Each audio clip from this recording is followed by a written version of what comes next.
Dans cette vidéo, nous allons voir comment représenter graphiquement la distribution de deux variables qualitatives. Alors tout d'abord la variable sexe et ensuite la variable pratique sportive.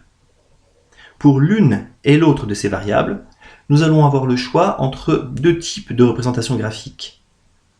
Donc je me rends dans Graph, je vais pouvoir utiliser soit un pie chart, c'est-à-dire un graphique en camembert ou en secteur angulaire, soit un bar chart, c'est-à-dire un graphique en barre, un diagramme en barre ou en bâton.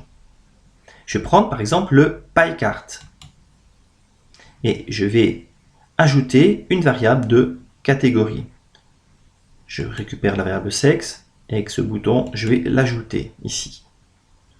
Et je valide. Voici donc mon graphique.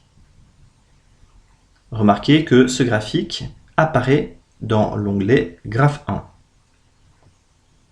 Je peux revenir sur l'onglet Enquête pour accéder donc à ma feuille de données.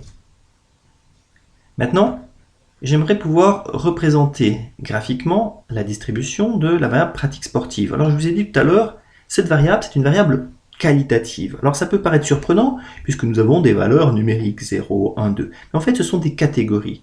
Et nous avons bien précisé auparavant que ces catégories sont associées à des labels. Rappelez-vous, quand je vais dans Data Value Label, je vois que pour la pratique sportive, 0, 1 et 2 correspondent à pas sportif, sportif et gros sportif.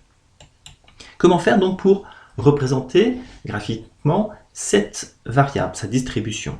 Eh bien, je peux à nouveau me rendre dans Graph, dans Pie Chart, supprimer la variable sexe, donc je clique dessus, je vais sur Remove et je vais la remplacer par pratique sportive, comme ceci. Alors vous voyez que ici s'affiche non pas 0, 1 et 2, mais bien les étiquettes, ce qui est quand même assez pratique. Alors, une fois encore, le graphique apparaît dans l'onglet Graph 1. Mais je vais me dire, mais où est passé l'autre?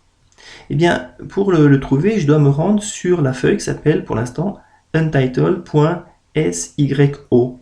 O comme output, c'est-à-dire c'est la feuille de sortie, la feuille de résultat. Donc si je me place dessus, je vois que j'avais ce premier résultat, et si je descends, j'ai ce deuxième résultat. Alors je peux revenir à celui-là, il me suffit de double-cliquer dessus, il va apparaître dans la feuille Graph 1. Alors plutôt que d'utiliser ce type de représentation graphique, j'aimerais maintenant utiliser un diagramme en bâton ou en barre. Je vais me rendre sur Graph, Bar Chart. Et là, je vais récupérer la variable pratique sportive que je vais ajouter en variable X. Et je valide. Voilà, je retrouve la distribution donc, de cette variable. Et je vois l'avantage ici d'avoir utilisé le label, puisque je conserve l'ordre 0, 1 et 2, et non pas l'ordre alphabétique. Donc voilà ce que nous pouvions dire sur la représentation graphique de variables qualitatives.